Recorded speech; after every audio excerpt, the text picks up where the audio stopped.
Go podcast with my co-host and dear friend Spencer Sweeting. What's up, man? Yeah, having another conversation about faith, culture, and whatever comes to mind. And I think there's some whatever comes to mind in this one. Like, people need to buckle up and really prepare. Like, you may need an extra cup of coffee. This is a heady one. Yeah, I think people are going to actually get a degree after listening to our guest today. Yeah, I feel dumber. Like, no. Yeah. I mean, Dr. Larry Heimann is our guest today. He is a professor at Carnegie Mellon University here in Pittsburgh, graduate of MIT. Brilliant. Absolutely. Brilliant. Yeah. And what I love about Larry, he's near and dear to us.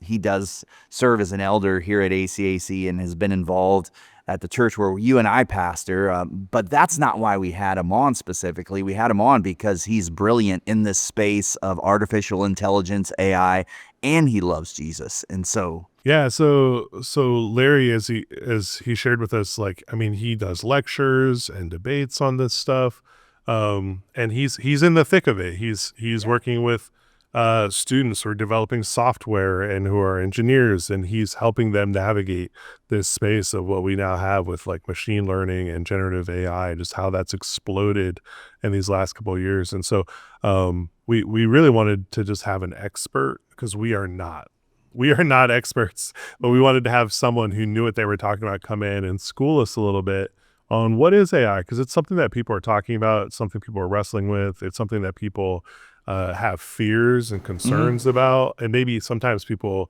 are like overly fearful of AI. Some criticisms legit, right? But I think it's helpful for us just as we try to navigate, how do we, as followers of Jesus, how should we think about these things? This is a topic that we felt was relevant. And I think even in ministry, I know everybody who watches this, they aren't pastors necessarily, but some are, and you and I have a lot of conversations. We use AI. I don't think it's a stretch to say every day in our life. I use it in my even sermon prep help. We use it here in ministry throughout the week.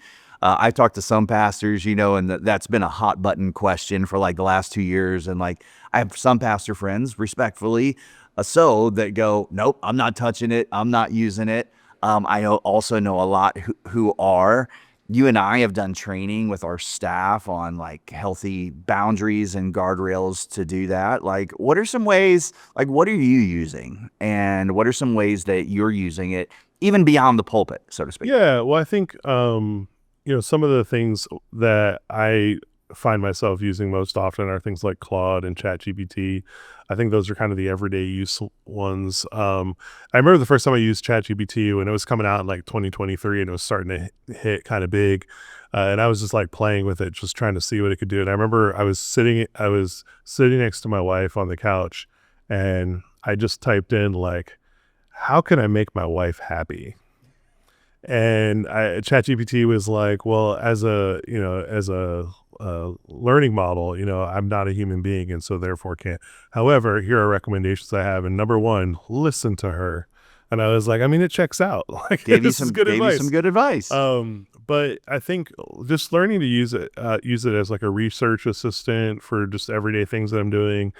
Sometimes, one of the things that we have to deal with a lot are just like email conversations. People write in sometimes like some critiques that come our way, and some of them are a little more spicy than others. And so sometimes like I like to use Claude to just say like, hey, does this message that I'm sending sound gracious and gentle? Yeah. Just to double check and make sure like tone and things like that. So I find that it's a really helpful tool on the back end of a lot of like content creation that I do every day. Sometimes it's even just like formatting documents that we have. Hey, we're going to write a policy. So like, how can we shape this so that it's consistent with other things that we say? I think it's a really, really helpful tool that really kind of speeds up some of the work that we do so that we can focus on kind of the bigger things and maybe more important things that we have to navigate as ministry leaders. I have approached it, I think, for me, looking at as a personal assistant or like a personal research assistant, not a another internet browser or, Google. But just asking it questions, like even you mentioned difficult conversations, it helps me like bring clarity to thought. So if, we know you say it often that clarity is kindness. And in what we do, communication, it's a major part of our job, not just to the congregation, but to staff and leading staff. And like if you're a business owner, you manage people, I use it a lot like, hey, here are some conversations I need to have with staff. These are some of my thoughts. These are some desired outcomes. And it knows you, which is great because it gets to know your voice and style, and it'll even, I'll type in like, ask me clarifying questions so that you can, Claude, get to know me.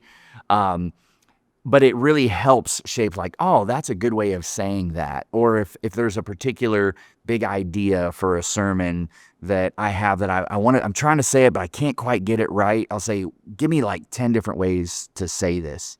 One of my I heard this from a pastor, which I had never thought of, but it's a great question to ask. Like if you're looking at a particular text, give me 20 things in this particular scripture text that your average Christian would not know.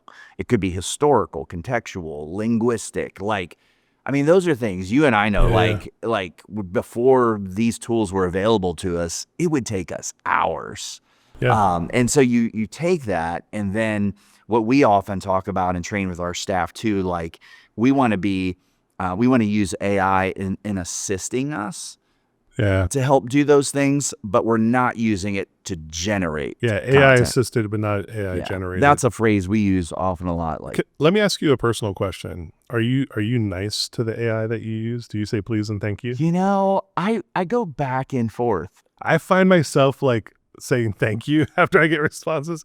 I don't know why. Maybe. Yeah, I, I haven't used please. I don't even know if I go thank you. I'll I do like, I'm like very affirming. I'm like, oh, that's great. Thank you I'll so do much. that. I'll be like, ooh, that's awesome. I want more of that. But yeah. Yeah, I think it's really helpful. And I do think it's important for us to learn to navigate how to use these tools, because these tools, like they're available and they're kind of omnipresent now. I mean, a lot of them are being used on us, whether we know it or Very not much so. already, and we'll get into that. But I think learning to use these tools in a way that help enhance our skills and enhance the work that we're doing, and not using them in a way to allow us to be lazy, Right. is really important.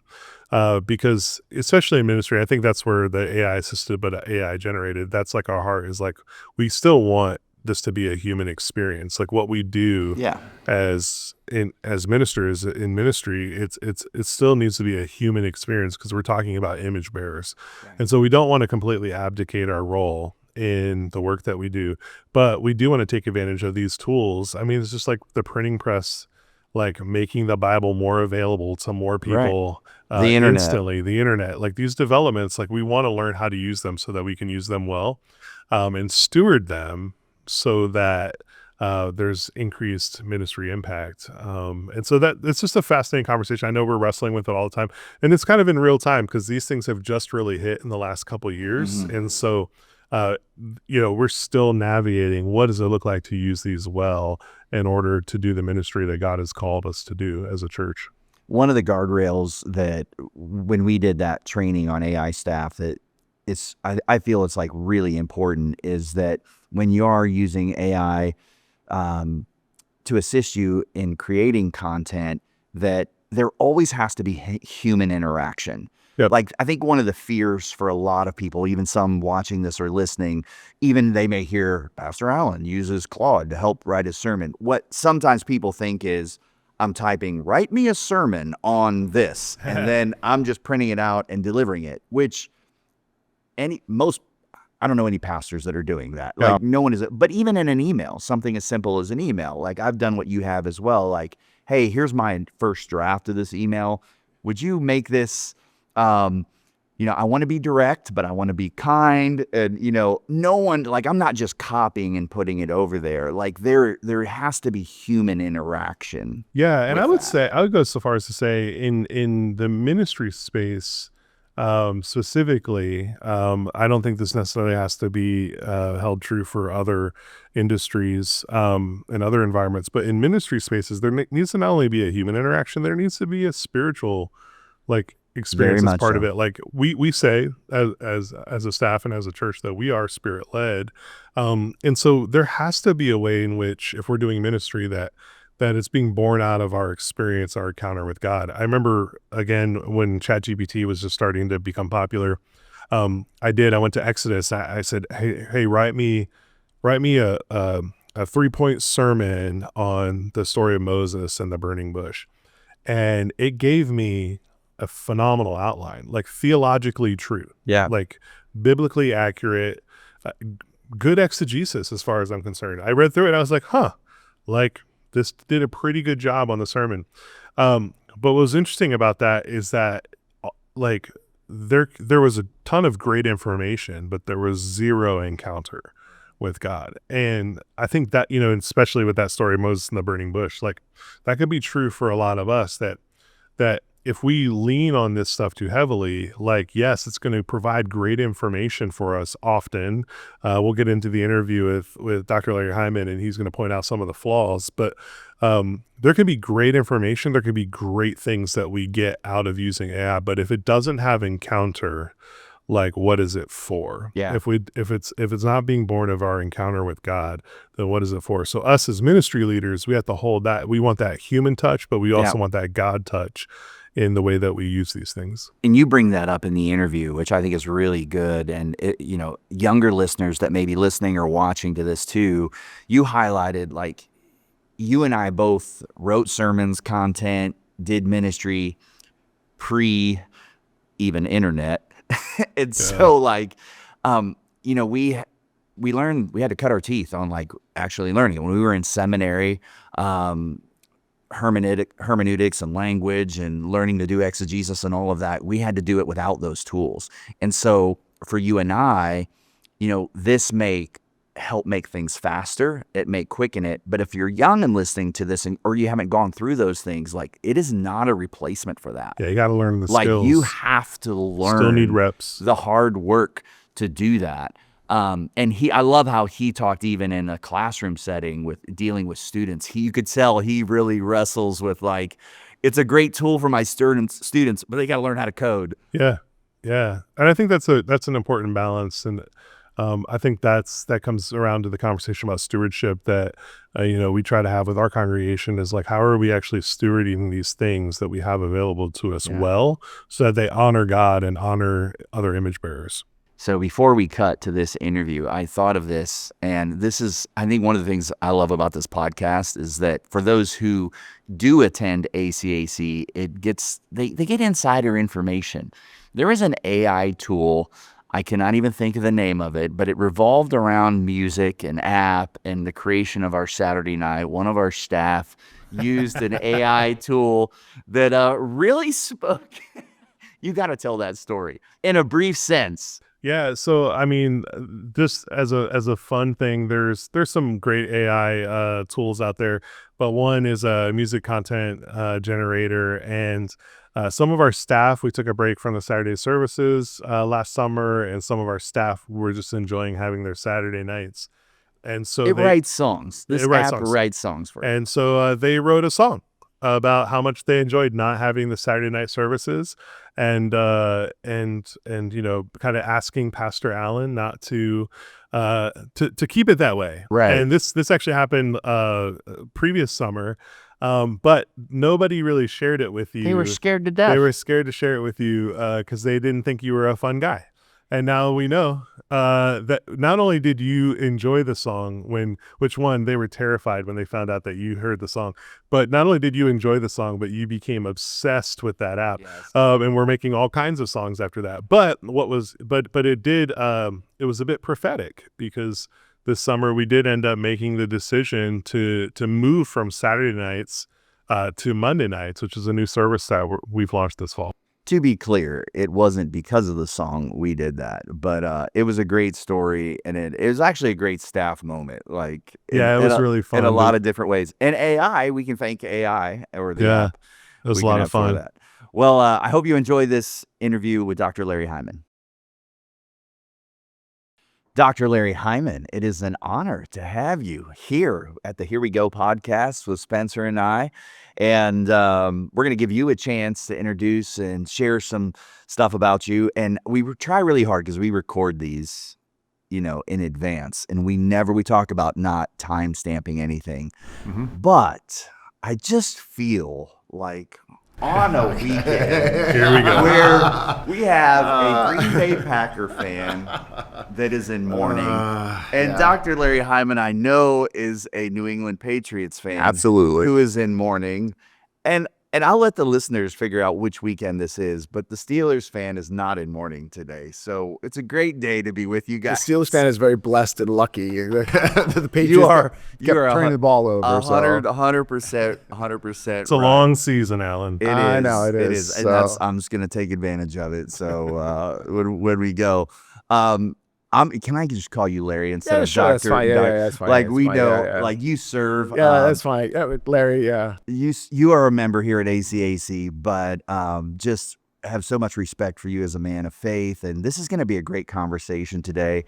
This is what you do when it comes, we're talking about AI and technology. And I know there are some listening to this that they have a lot of understanding of AI, but there's a lot that don't and have fear. And so we thought we'd have this conversation with an expert today who is a Christ follower, who does understand ministry, but also understands the technology behind it. So before we dive in and Spencer and I learn a lot, and you take us to class today, Okay. it's like, tell everybody, like, what do you do and what's your background? Okay, so that's really interesting. So I'm a professor at Carnegie Mellon University. I teach a bunch of classes in software engineering classes for the information systems program. I teach a class in mobile app development I'm teaching right now. It's a very popular class. You can understand students want to build mobile apps, put them on their phone. It's And you've really shown cool. me some of these. I've shown you them. So we have some cool apps and stuff like that. They're pretty awesome.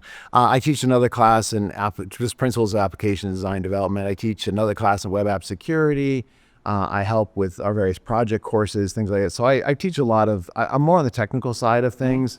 And that's fine. So it's kind of interesting because I was thinking a little bit of this, like, my dad was an engineer, so I was almost like destined to be an engineer, right? It was like, because I was raised as a little kid, I'm going to be an engineer. I went to MIT for engineering. Subtle drop there. My Oral Roberts degree is a little intimidated right now on the wall. Well, here's the thing. I mean, actually, there's a really important thing. Your Penn State degree is a little intimidated too, by the way. Well, it was an important part of my journey though, because I wasn't a Christian when I went to MIT. Okay. And then I got to MIT. I met this guy, Roland, who's very persistent in sharing the gospel with me. And eventually, I came to Christ. And that's at MIT, you guys. At MIT, yeah. So I got. What's saved. that story? That's a long story, but I'll try to give the really short version of it. Sure. So basically, I went to MIT. I got paired up with this roommate from Ephrata, Pennsylvania. His name is Mikey, and he had the long sideburns. And he's a born again Christian. I thought, how did I get so unlucky to get a born again Christian? Like, I can't believe this. It's great. And so he's so committed. He contacted Crew in advance to say, I'm going to study physics and I want to be discipled. And so he got paired up with this guy, Roland, who's a junior in physics, will later go on to get his PhD in physics. Smart guy. And he came up to me the very first day. They were meeting in our room and talking. I don't care. I'm just whatever, And Roland comes up and he goes, would you like to get together for an investigational Bible study in the claims of Jesus? No. The dumbest thing ever. I was actually mad, okay? I was really mad. I'm not interested. And just to annoy my roommate, I had this AC/DC tape, Hell's Bells. Oh, yeah. I don't even like it, okay? But I played as a bootleg copy. I played it just to annoy. I just played it just to annoy Mikey, because I was like, how dare you bring this guy to our room?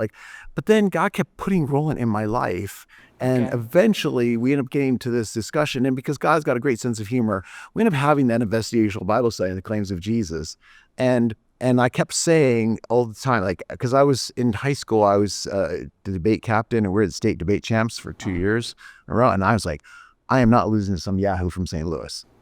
And, in the end, I got this thing where I just got to a certain point where we were discussing the investigators was really the 7 I am statements of Jesus, and I am the resurrection and the life. Yeah. And so we had this whole thing about the resurrection, and so and I just didn't know what to do with that because I couldn't come up with a credible thing that explained everything. And I just so I sort of reluctantly became a Christian.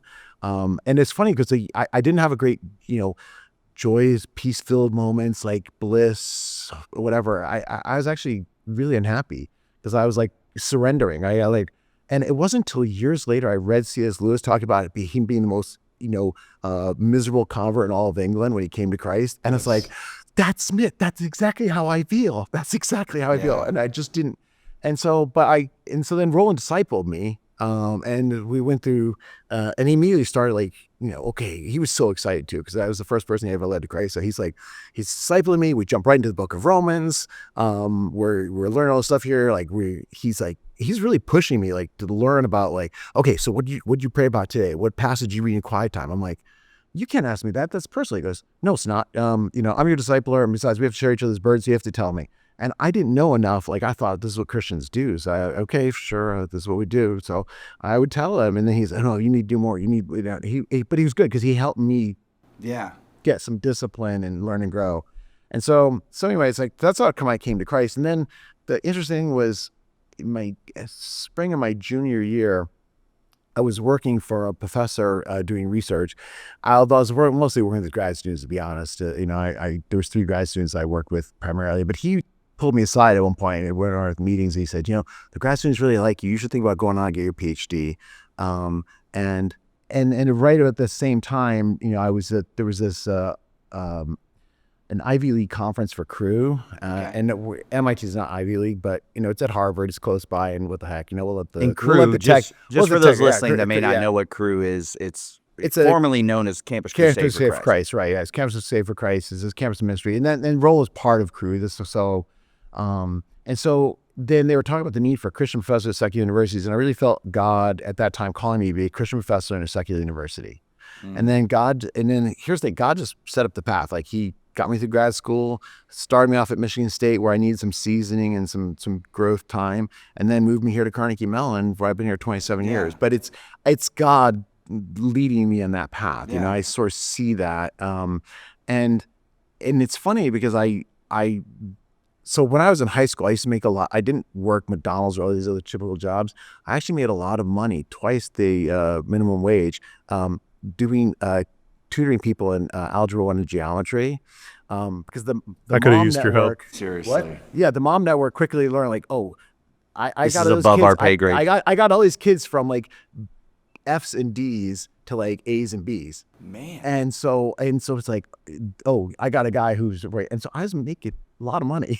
We should put a QR code at the bottom of this right now. So for those that are listening that are struggling, who needs math? I'm curious. I wasn't Sure. I wasn't planning on going down this path, but this is faith, culture, and whatever comes to mind. Yeah, okay. There's probably some people listening to this that I just find it fascinating. Here you were at MIT, obviously you're brilliant, and I'm not just sucking at you don't go to MIT unless you're brilliant.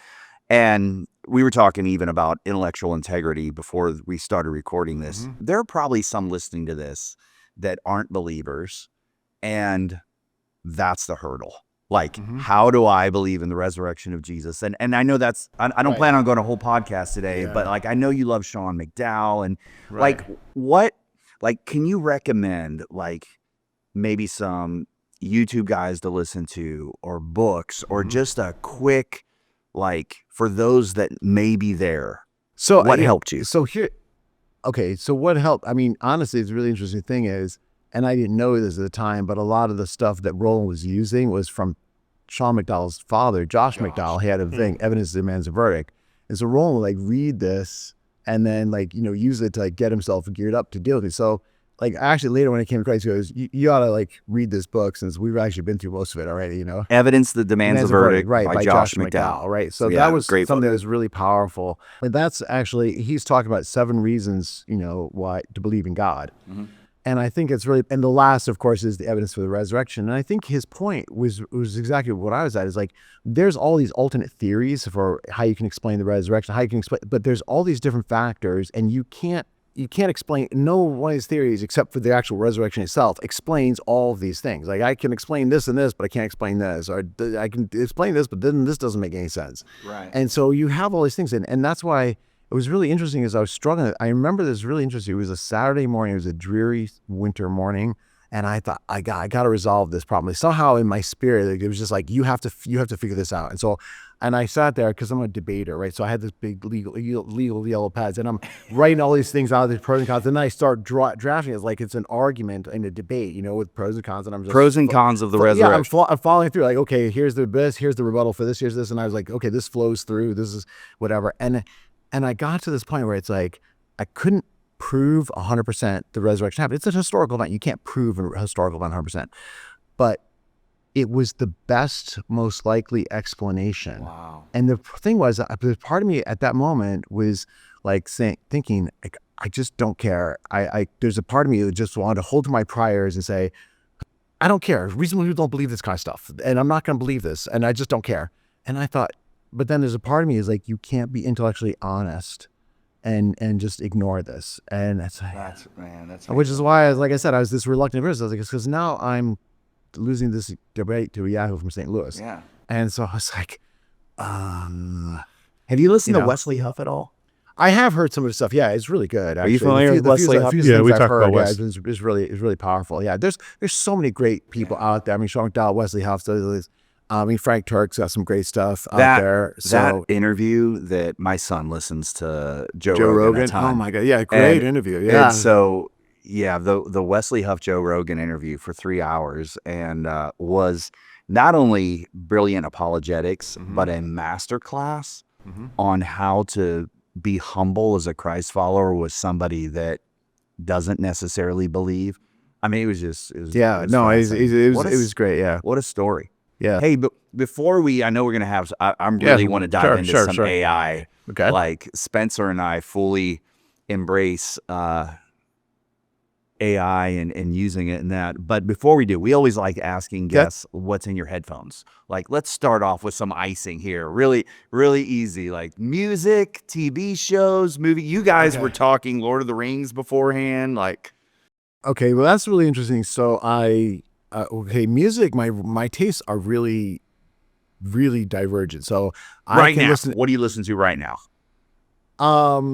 Okay, right now, so I have what I call the awesome random mix, which is literally has the awesome random mix can be everything from like classical music, to country music, to rap music, to just pop.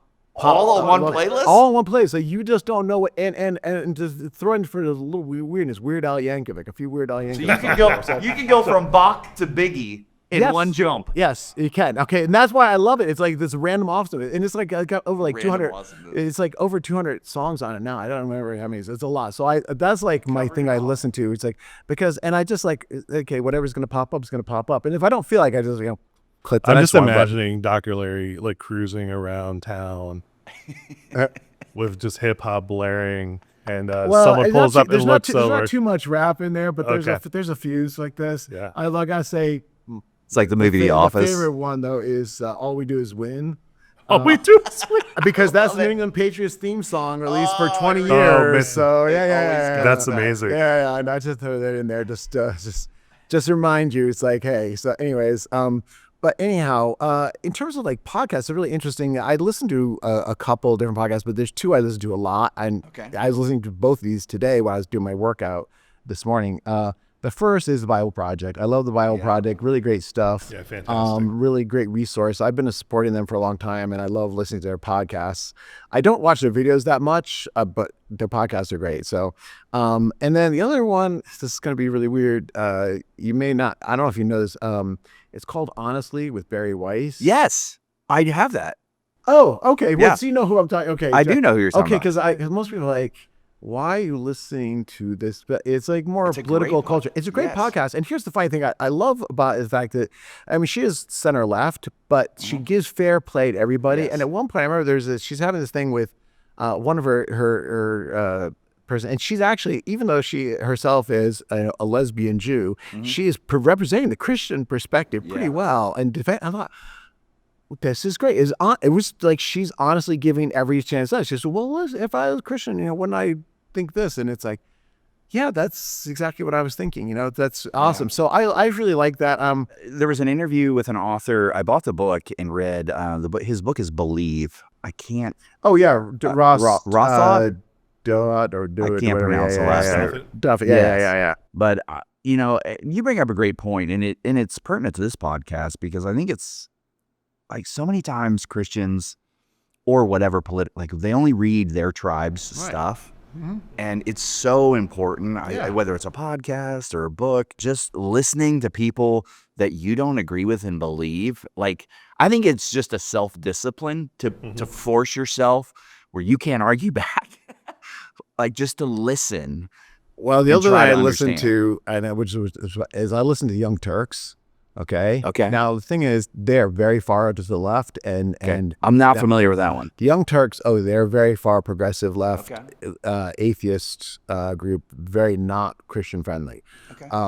But I feel like it's important to like listen to them and understand them, and so and sometimes they say some things. Oh, okay, I agree with that. I don't disagree with everything they say. It was like sometimes they make some good points, and it's just good to listen and understand. I definitely have. It just I tell this to my students sometimes when we're doing user studies right now. My mobile app class, they've come up with their app ideas. They're doing user analyses and prototyping and things like this before we actually build the app. Mm-hmm. And so, and I said, thing is, we need to study our users and listen to them, and not just listen to them to respond to whatever objections they have, but listen to really understand them. You need to make sure you are really understanding them first. And I think, I find it's true even with my wife. Like, if I listen to her just to respond back in an argument, that I'm not accomplishing much, and we're not getting anywhere. If I stop and just say, listen, sweetheart, I'm just trying to understand where you're at, okay,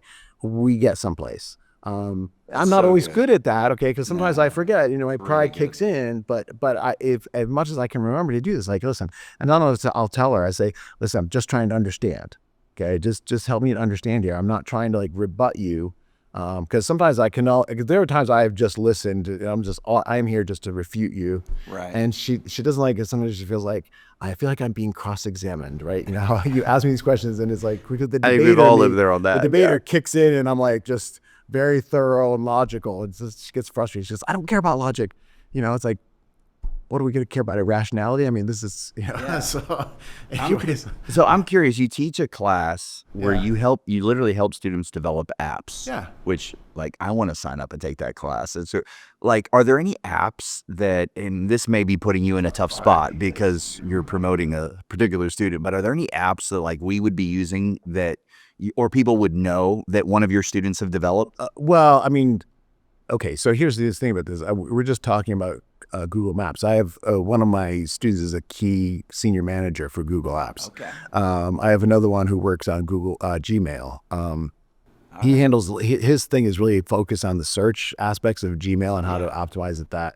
So I mean, another of my students was key in helping develop the initial version of Apple Pay. So he just as Alan knows it, iTunes money. What?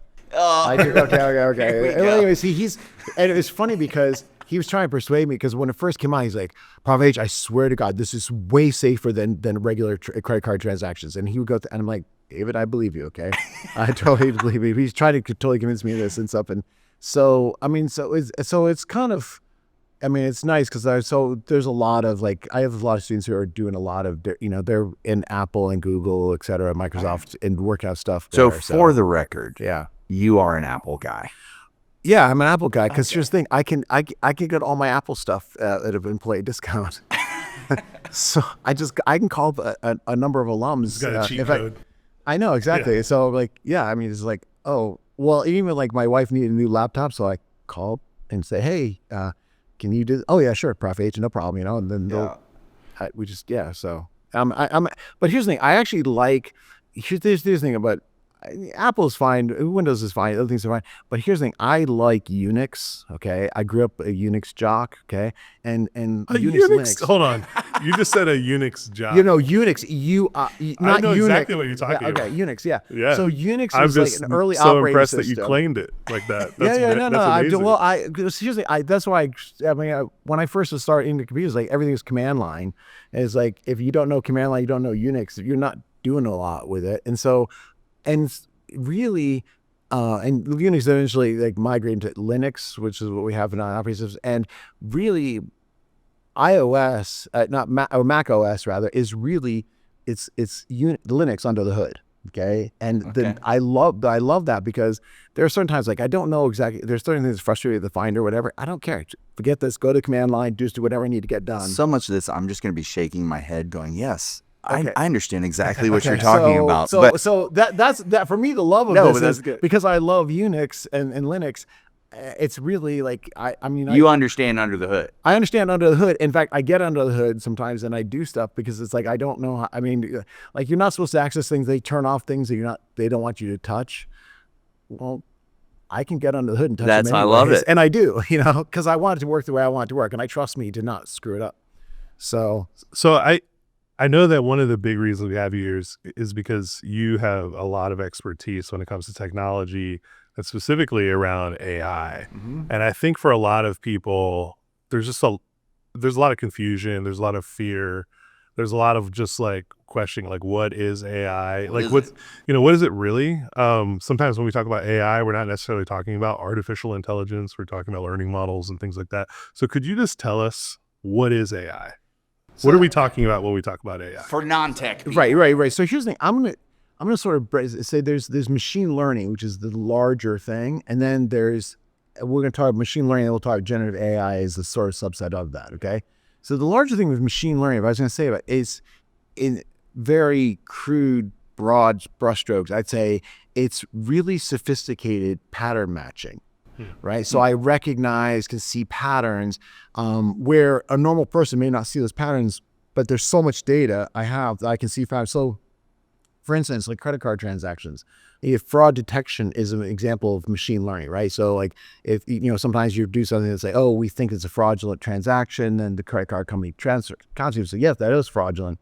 Well, the thing is they have so many credit card transactions they process and things that they run through this, and they have this machine learning algorithm, which basically helps them process that. Now, we can talk about exactly how that happens through a neural network, et cetera, in a moment, but they basically are process so many things that they can detect patterns that would otherwise pass us by. They might notice something we don't otherwise see.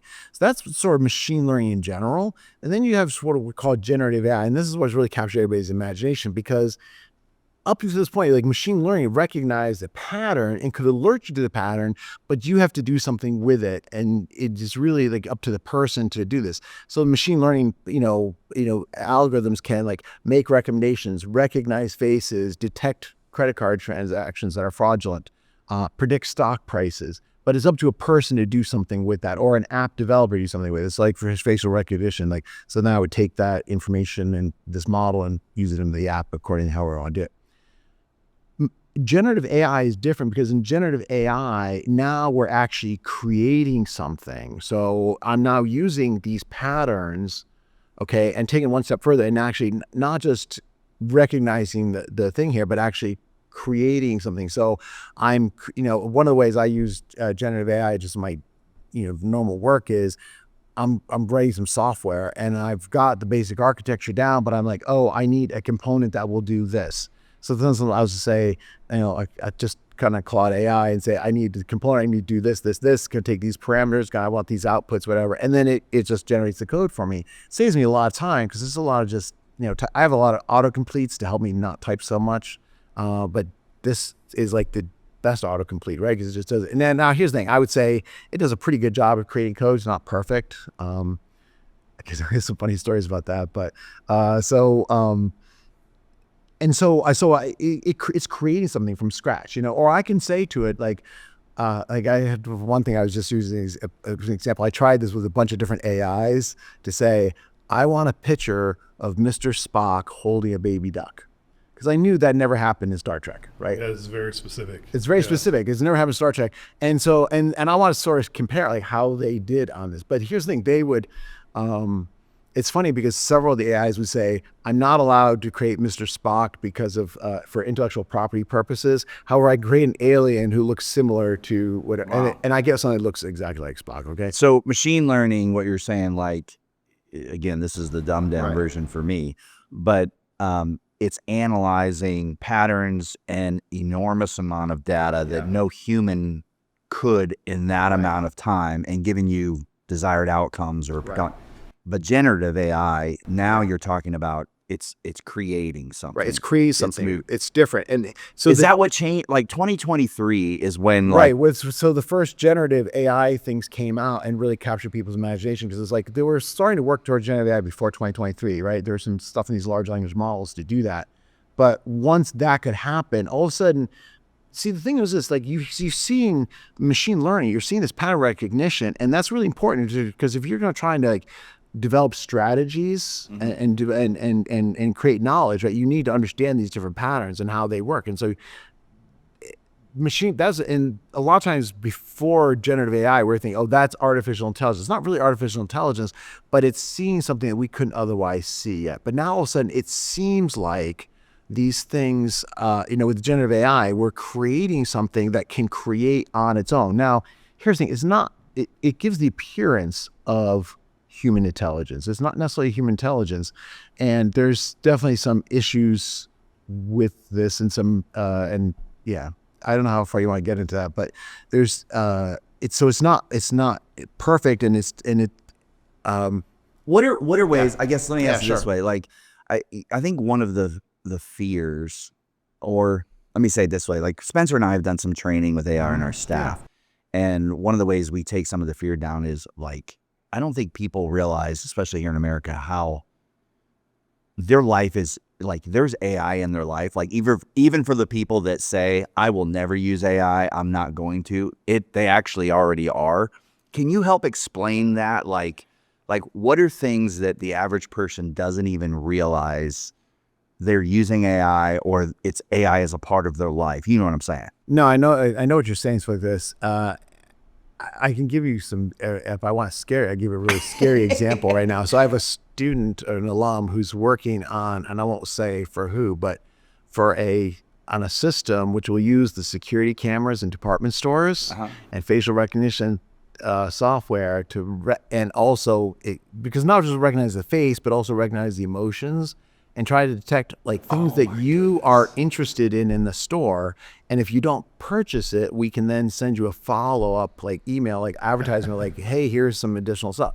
You're seeing that already with like some, like, oh, I get mail, like in Gmail, this happens, like, I get mail for certain things, and then also I'm getting ads that are not focused on something that came in my mail. And so I'm in the golf store looking at a driver that I know I will get in trouble for if I buy. Yeah, but it'll show up in my Insta feed. It'll show me. Is there a way they need to get into your wife's Insta feed? Right. Yes. Then yeah. But so the thing is, they're working on a system right now, and it's like they're testing it out, and he's telling me it's going okay. So like shopping, facial recognition. So it's in a lot of places right now. I mean, there's a lot of stuff that relies on this. And here's the interesting thing about this.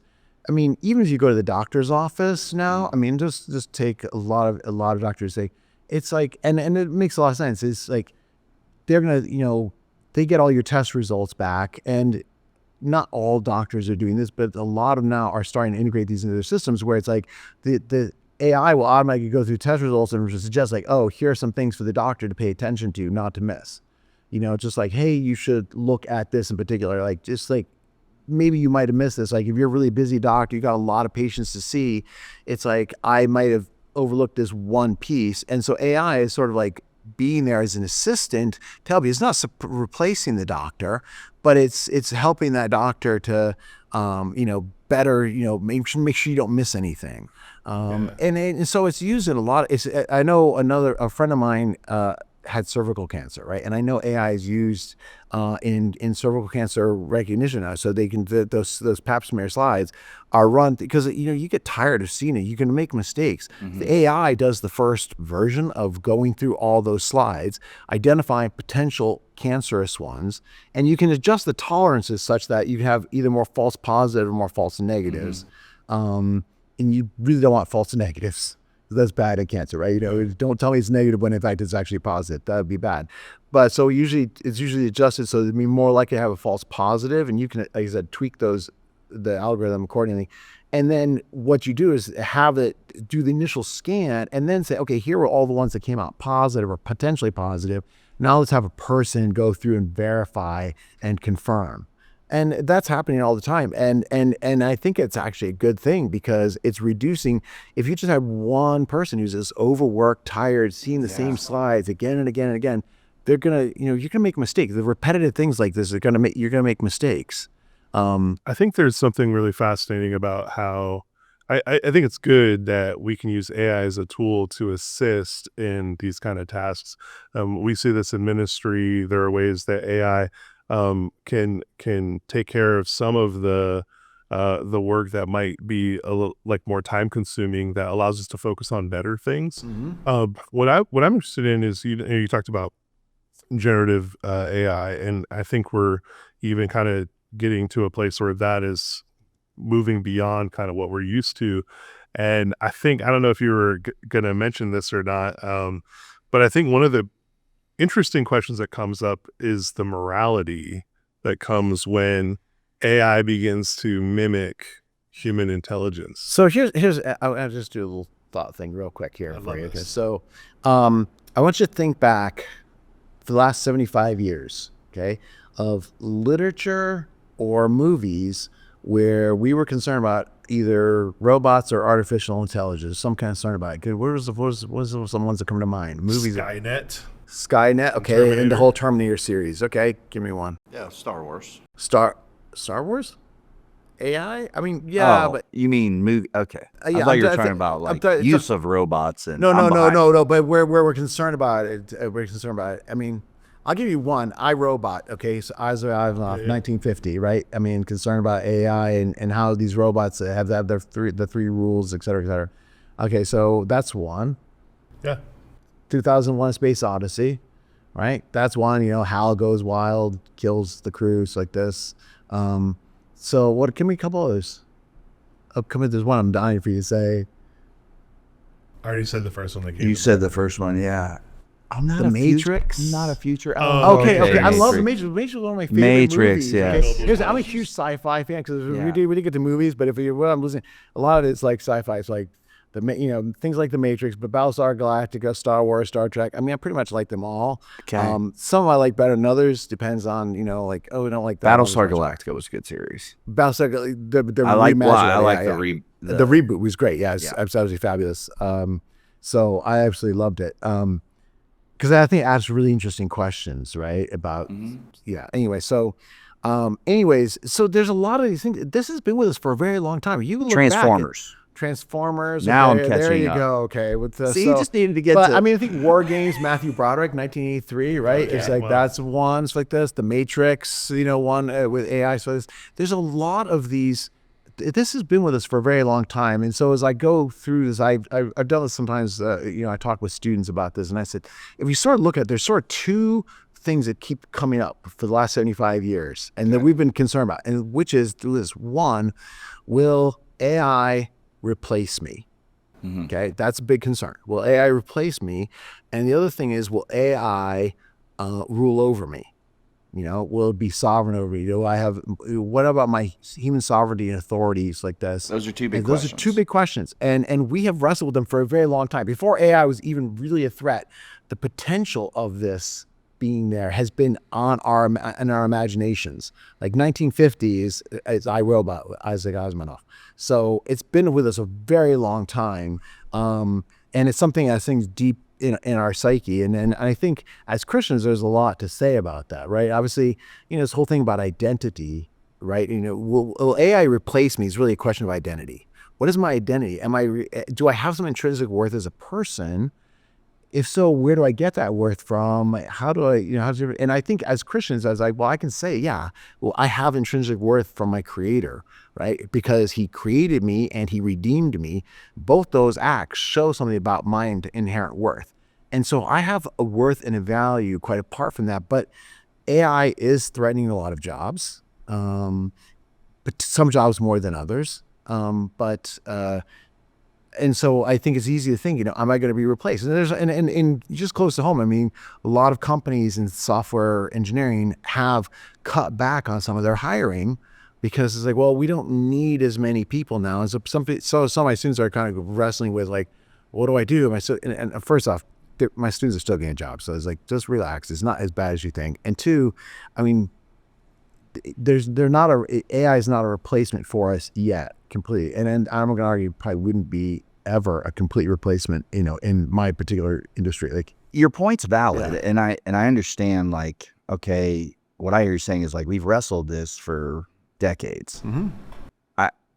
I think the thing that's different, and you recognize this, is that all of a sudden we're seeing the reality of it's like flying cars. Like, oh, I can't wait till the day we have flying cars. Well, we're nowhere, to my knowledge, close to having flying cars. But like, we are very close to having robots that do things for us. And so I think that's the tension, is like, when we're a lot closer to being ruled by robots or being replaced by robots. So well, here's the thing about this. I mean, so yes and no, because I think so it's really interesting because AI is being used in a lot of places, and it's funny because like a year ago, Larry Ellison sparked a big thing. There's an Ars Technica article of it. He's saying AI is going to make us behave better because it will be omnipresent, and with facial recognition technology and things like this, it will like detect when we're misbehaving in public, and so it's like straight up Minority Report. Right, it is. It's a lot like Minority Report, and I'm like,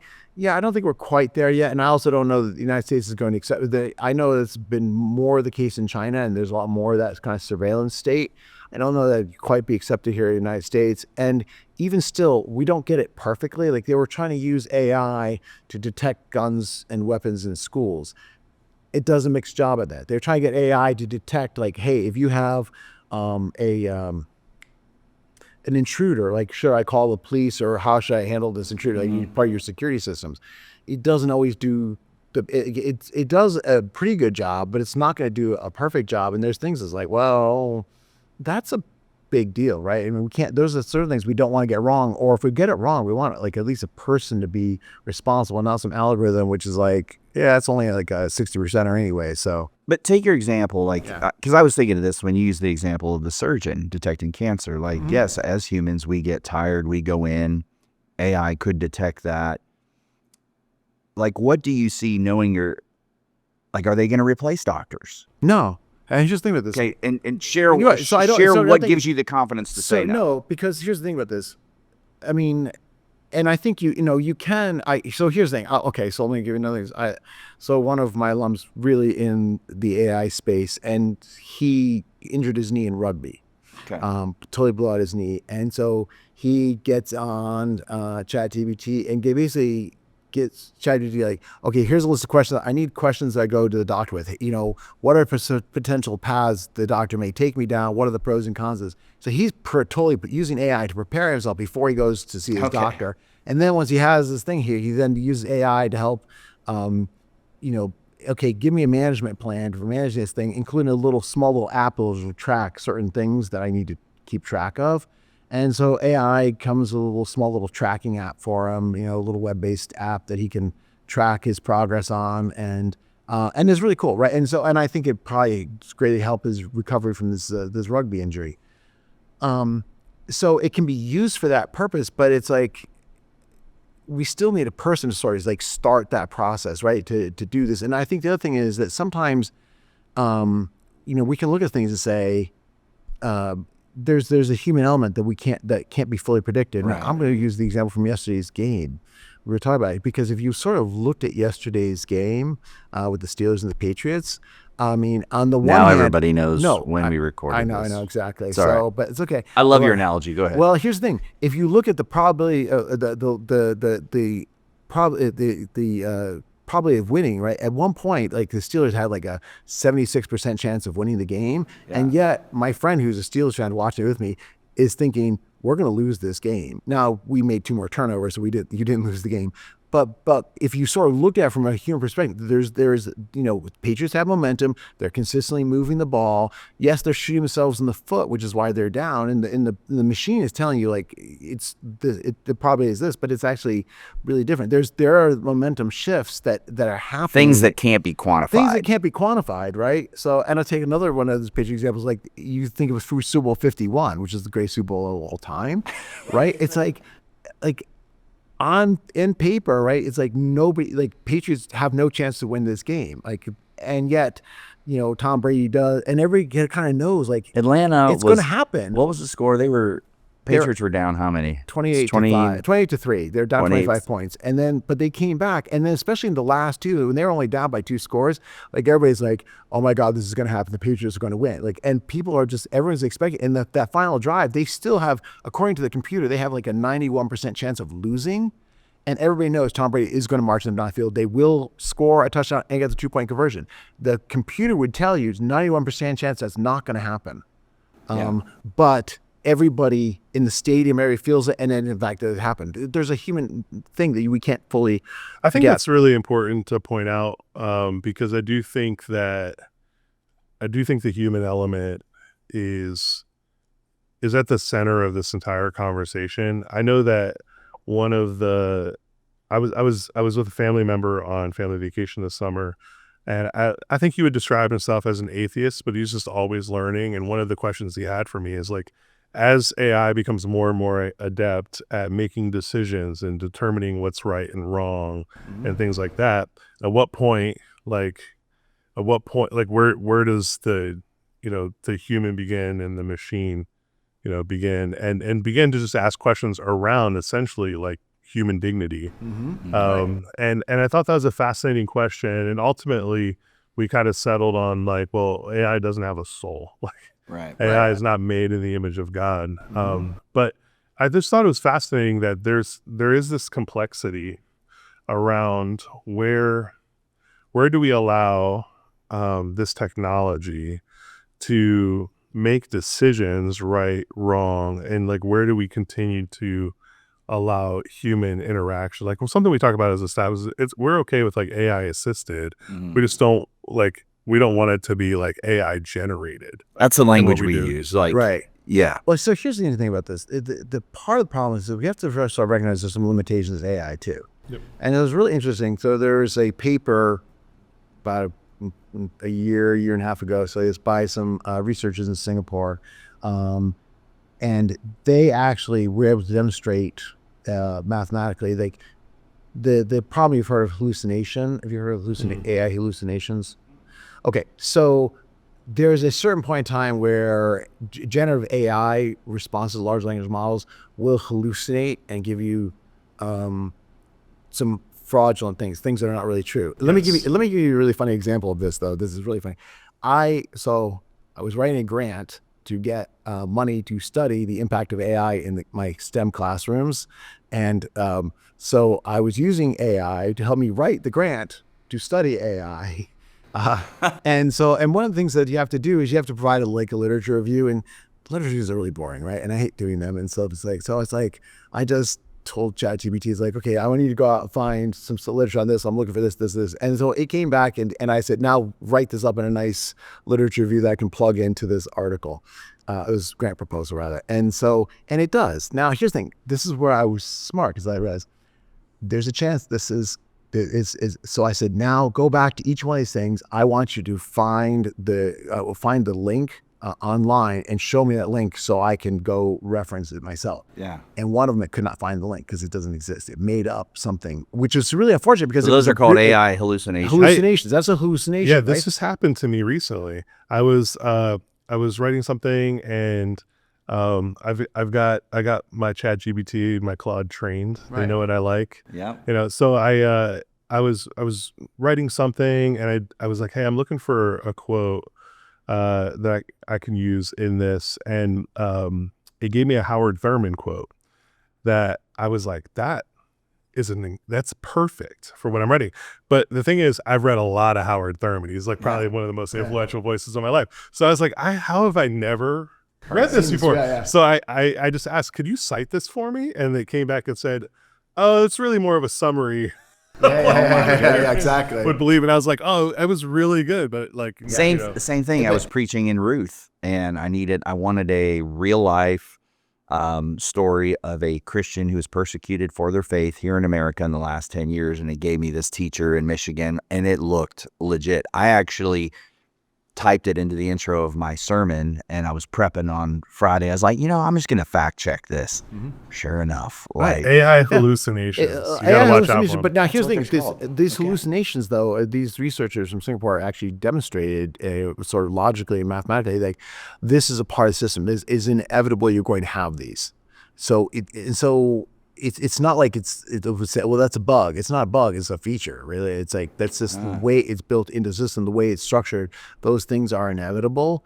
Now you can do things to minimize them and things like that, but so AI is going to have those kind of issues, right? So just that alone should get us concerned. The other thing about it is I think, while we're never going to turn this over to AI completely, and here's one of the other problems that I do worry about in terms of like the coding space, because okay, I'm going to be completely honest. There's a lot of like bad coders out in the world, okay, who just write like really schlock code. It's like non-Carnegie Mellon grads. non-Carnegie Mellon grads, and it's like yeah, okay, Plug for CMU. And so and it's like, and sometimes I'm like, this is horrible. But here's the thing: and AI is being trained. Like it goes to GitHub and gets all these coding levels, but some of those are not really good. And it's really interesting because a lot of times some of the larger tech companies will have their own filtered AI, and they'll let you use the AI tools, but we're going to use it on our code that we know is good, and not, we want to use we want it to train off of good examples and not the bad examples.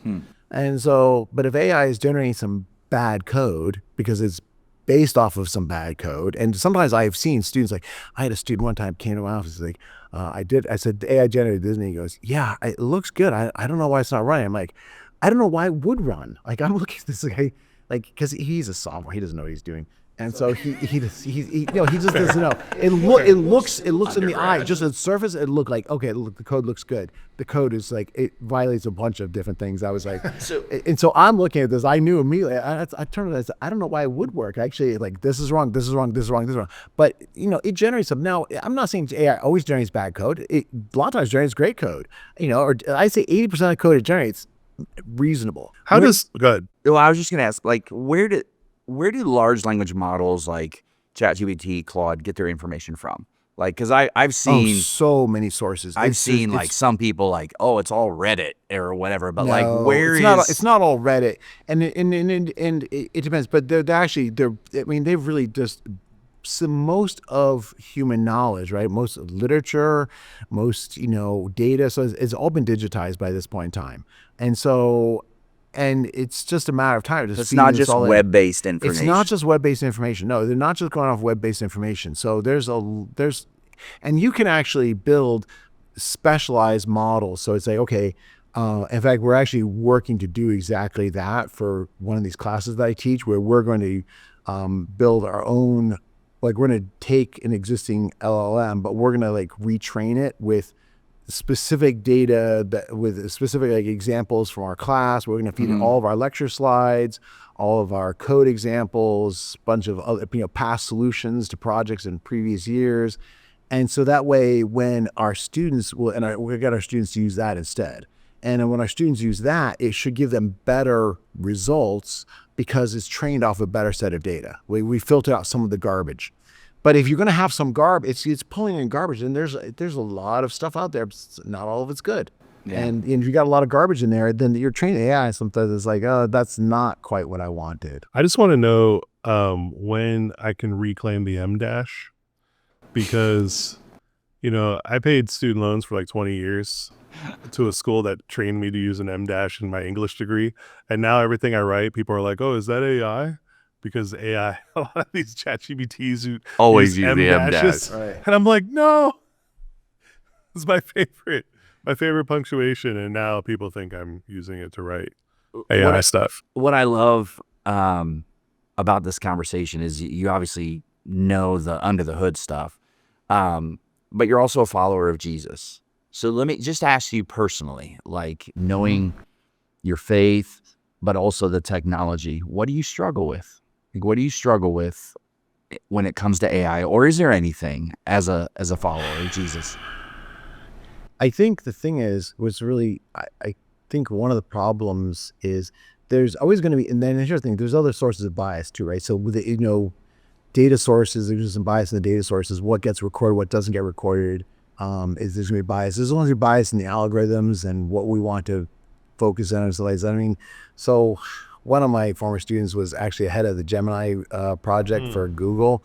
Got a lot of, when the first version came out and there was some stuff in it that was inappropriate. It's like he got a lot of grief for it, and I felt bad for him because it's like, he's a nice guy, he really is, and it's like, and basically he's off that project now just because it was just too much political firestorm. But I think, anyways, I was sort of off track, sorry. But I guess one of the things I worry about is sort of AI being used as an appeal to authority, right? Like, well, the computer says this, the computer is right, and we don't know any better, so we're just going to trust this computer blindly. We kind of know that there's hallucinations. We know there's sources of bias.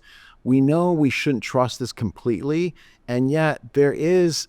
If the results from the AI are supporting what I really want, I'm going to try to use that AI now as an appeal to authority, which of course is a logical fallacy, but doesn't stop us from using it all the time, right? It's appeal to authority to try to promote a particular political agenda, social agenda, whatever that is. And that actually concerns me a lot. And because if I was a malevolent person, right, I could easily manipulate the AI in certain ways to give certain responses, then use that as an appeal to authority to get you to believe, hey, it's not just me saying the computer says the computer is way smarter than you. And therefore you need to follow this, even though I know I've manipulated this situation and I know it can't be fully trusted. And I don't think AI is going to take away, we talk about, will AI rule over me? I don't think AI would rule. I don't think it's ever going to get to the point that AI is going to rule over us. I don't think there's some ways we could. We'd have to be really stupid. We'd have to give it basic. We'd have to a Skynet thing where we're going to give you all the control and everything and let you just do it. Nobody's going to do that. I mean, I think we're smart enough not to do something like this. But what I do see, and I think I don't know. I like to think at least we're smart enough not to do hopeful. that. I'm hopeful, right? So, but I do see it as being this thing where it's like I can manipulate this AI, but I can also use it as an appeal to authority because most people are going to say, yeah, I'm not as smart as a computer, right?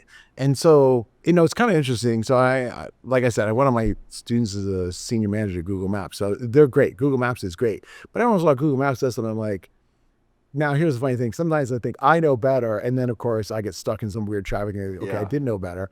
Or that didn't really work out, or that road is I closed. have that argument with my wife all of the Right. time. I have GPS and TPS because my wife's first name starts with T, and I'm like, the computer's not wrong. I know. But here's the thing. So the computer's right more often than not. But there are sometimes when I know When it drives us into a lake, right, you right. know, like The well, Office. yeah, and I ended one where it's all of a sudden I was in Seattle for my wife's family reunion, and at one point all of a sudden it's now located me in the middle of the bay in Seattle. I'm like, yeah, I don't think that's where I'm at actually. So it will mess up sometimes. You know what I'm saying? But I guess the thing is.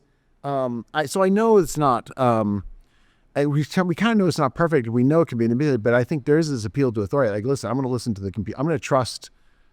Most of the time, I'm going to trust Google Maps over myself. Sometimes I don't, and then I end up burning myself. So it's more often than not, it knows more than I know. It's encouraging things I know. So I'm going to trust it here, despite maybe some misgivings I might have. But if we start, that's a little simple example, but if we start doing that in other cases, I definitely could see it could be manipulated.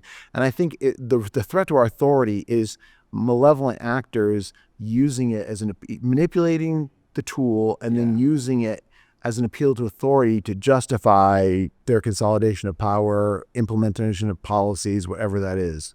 Do you have any concerns, and this is probably touches in the academic space, but just for general use, the more we allow the machines to do our work for us, what does that do to us who are made to create, made to work? There's certainly ways to leverage technology to create and make things happen, develop more technology and things like that, learn. There's good ways of doing that, but there's also a way where we just abdicate kind of the creative energy that we've been given as made in the image of God. That's I think my fear is like people just not actually learning to make and create and develop their own ideas. And actually, I'm starting to see a little bit of that. So it's actually interesting because I pretty much know this genie's not going in the back of the bottle. So I pretty much, and there's a lot of controversy. I was actually at a conference for computer science education, and there's a lot of controversy. And we were presenting a paper on this particular subject, and there's a lot of controversy. One guy was telling me from another well-known university, he says, "Oh, I just don't allow students use Gen AI in my class." And I'm like, "Yeah, you think, okay, but yeah, I don't think that's really, So I know I can't. So I try to do certain things to like. And I try to say, listen, for these exercises, for these things, I don't want to use Gen AI until we tell you to, and then only in a very structured way, because I want you to learn some of these basics. Because one of the things I've actually seen is my students' debugging skills in the last 2 years have gone down tremendously. Like their ability to debug problems and so a lot of times what I've seen is like, they'll just say, okay, they put the error, whatever that error is, they'll feed it back into ChatGPT and say, fix this. Mm-hmm. And sometimes it can actually fix it, but sometimes what happens is it goes down the rabbit hole more and it just makes it worse, right? Like that strategy is not going to solve it. You need to actually know what's going on under the hood, and not everybody does. And I think I think that concerns me a bit, because I do think we're going to have sort of like those who really understand it and get under the hood are going to have more influence and power, for good or bad, in that regard. And I definitely see that as, there are some of my students who are like, they purposely are not using ChatGPT, or they follow my instructions. I won't use it at these points in time. So they make sure they learn it. But I'm starting to see some evidence of that. We've actually been collecting data on this. Yeah. And so it's not that I haven't seen it that much, but I'm just concerned we're going to see a lot more of that in the coming years. And so it's going to be interesting. We're still collecting. This is a multi-year project.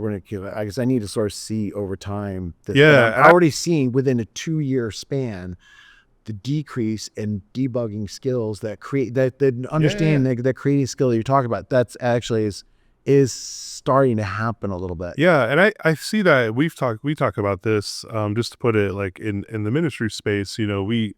We preach, we develop sermons. Well, we both learned to preach and write sermons like pre-Gen AI being like available to us.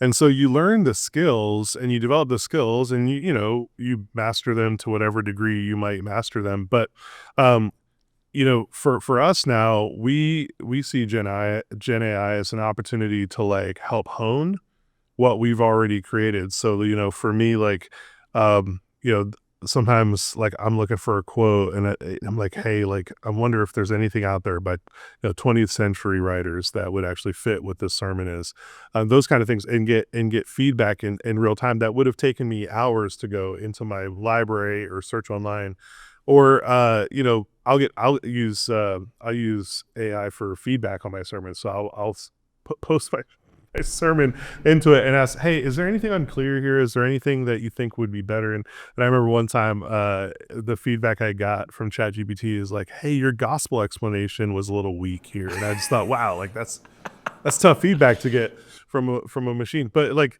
I see it like I can leverage the tool to help me make it better.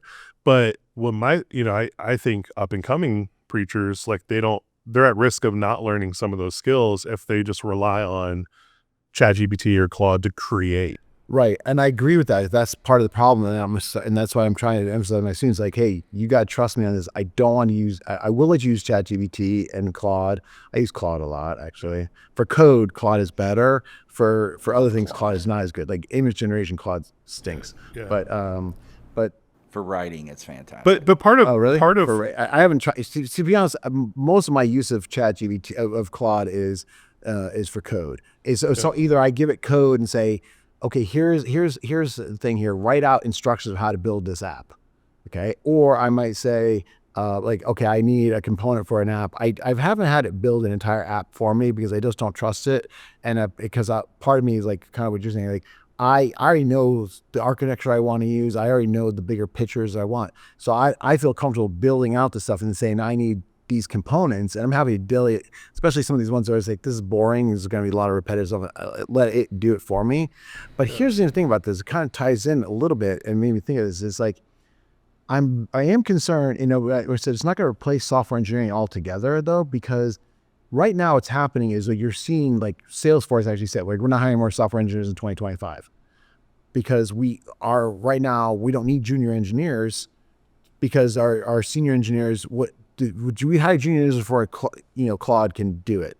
And so our senior engineers are empowered with this. We don't need to hire any junior people, but the problem is going to become those senior people will retire. And then who's going to build that next thing? Yeah. And here's the thing about this, and this is a weird thing in my background you that probably didn't know. I used to, a long time, I worked for Anheuser-Busch. I was the database administrator for in this one department.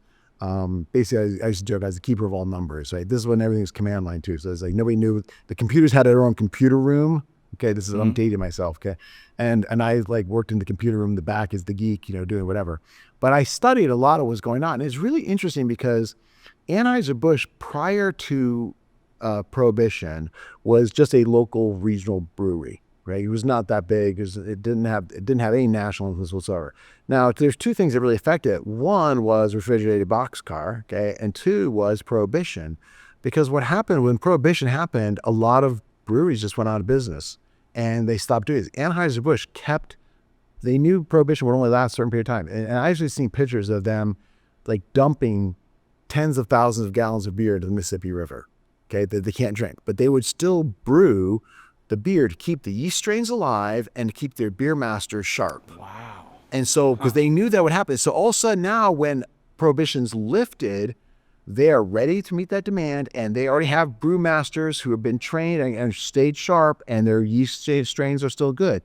And I think I'm willing to bet that what's going to happen is you're going to see a shakeup in the tech industry, because there are those companies which are still hiring junior engineers, maybe not as many, but still hiring them and trying to train them up so that when the shakeup, so that when I lose those people, we just keep moving on, right? I just promote from within, we move on.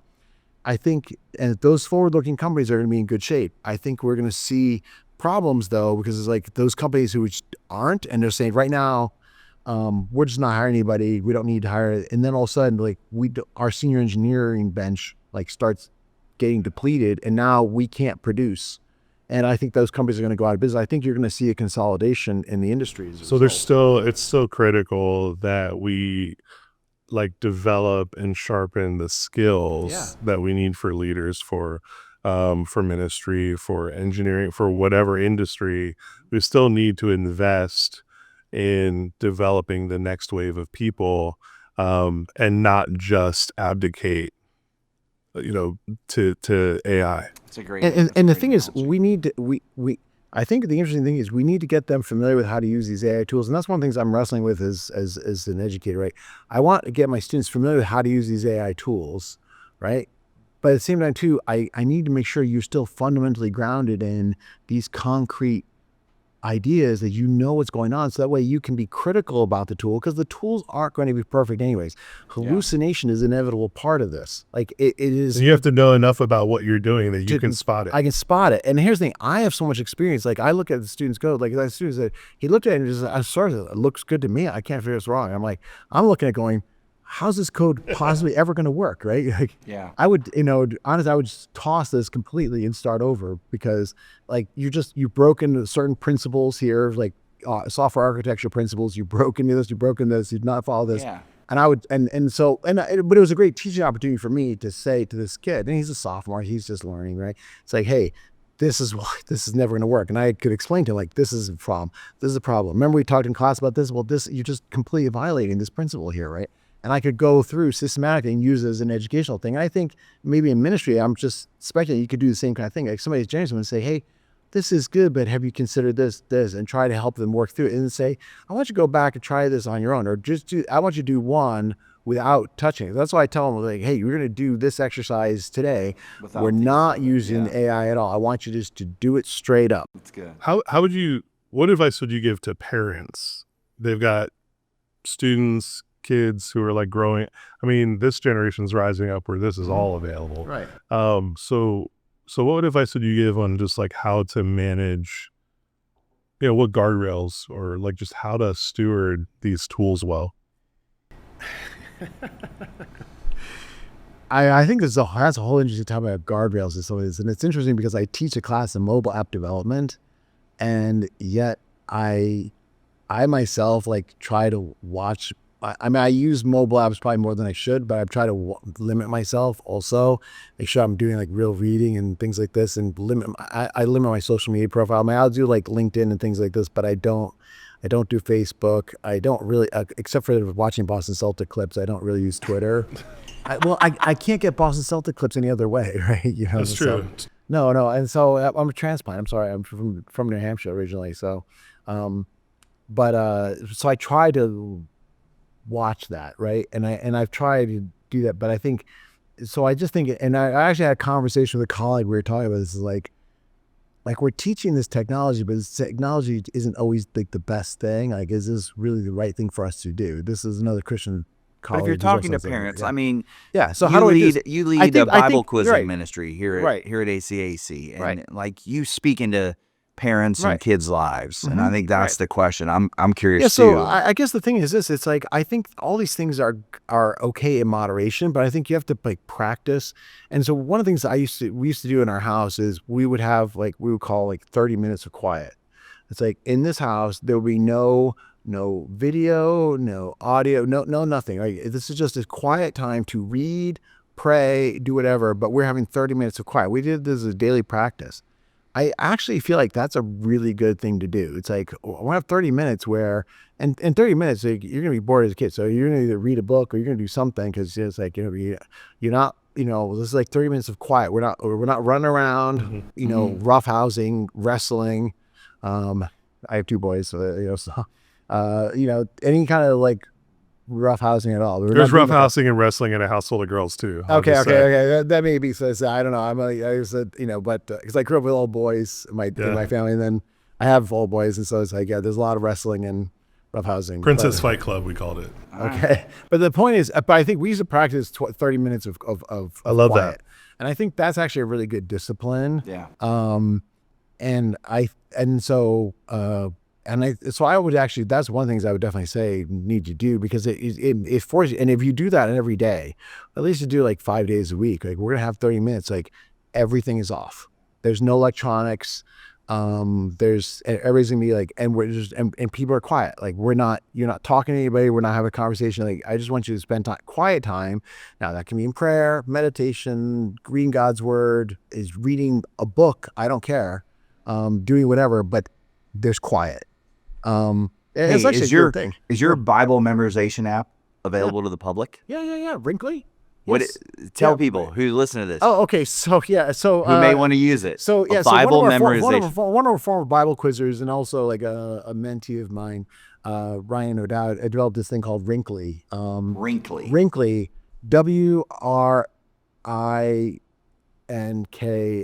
Wrinkly. It's like because it's an elephant is wrinkly, and elephants don't forget. Okay, that was the whole thing. And so there's a whole elephant theme on this. So he's developed his app. And it's a free app? It's a free app. And That's it's for awesome. Bible memorization. It's designed like Duolingo, right? So the thing is, there's different kinds of questions. So it's like, put the verses in order, fill in the blank. You can type out the verses. Here's the first letter of the words, type it out. There's different kinds of like, that's it. Yeah. And you're a co-creator of it, or one of your I'm not a students? co-creator, so I'm basically mentoring. So Ryan and I get together. He's also a triathlete. He was a former quizzer, and I've sort of like, he's in software development, and I've sort of been, and his dad and I were really good friends, and I've sort of been sort of like helping him out in his career. Like we get together periodically. We also bike ride, because he's a triathlon guy too. Here's what I love. Here's what as we kind of wrap this up. Like, we're in this series, you guys know, on generosity, and it's not just about money and resources. It's about using. I just was thinking, like, here you are using what you learned at MIT, like it's a great example of how you're using your gifts and your talents and knowledge to help a student to memorize scripture, which helps God's kingdom. And that is so awesome. It's funny. I actually written 3 different apps to help run Bible quizzing for our church and for our district. Yeah. And so it's like, and that's the one thing I was like I almost can't retire because like who's going to manage these apps, right? But it's a great we all now testimony. depend on them now, but it's like I think if I want to retire, either somebody's got to learn how these apps work and stuff, because I've written these apps and they're really useful for us. But again, it's trying to use talents like for God's kingdom. And it's a testimony for people. Like there's probably some professors and people like you that are just incredibly smart and engineers who are like, I don't know how I can use my talent to help God's kingdom. And it's a super creative way that's out of the box. And I love that. Right. And that's the other thing with Ryan is like we were talking about. So we were talking about, we've had some conversations about exactly that, using our talents for God's glory and stuff like this. And so then Ryan, and we get together periodically. The one time we got together, I remember I was really mad. They gave me, we were at Eaton Park and they automatically gave me the senior discount. I was so like, wow. Like, come on, give me a break. You know, no, they just looked this at is the gray a perfect hair. time just to end this. So calling me old and referencing Eaton Park. But the thing is, here we go. We're sponsored. Well, I guess so. It's funny though, because we were talking about it, and it's like, and so then he had this idea. It's like, well, I'm a quizzer. Like, what if we did something like this? And I'm like, oh my God, this is a great idea, Ryan. Like, let's go for this. And we talked about it. And then he built it out, the first version of it, and said, will you beta test this for me? So, and he continues to pump out new versions, and I keep giving him feedback and changes and say, okay, this is a bug. We got to fix this, or we need to do this or that, the other thing. But he's done a lot. I mean, it's his app, and I want to give him the credit. So I'm just sort of the mentor guiding here. So. Larry, I just want to say thanks. It's been great. I've learned a ton. And I mean, now I know that Claude sometimes has hallucinations. And I'm going to be aware. I'm going to be aware of that. Thanks. We really appreciate you being with us. No problem. My pleasure. So thanks. All right. Kapla.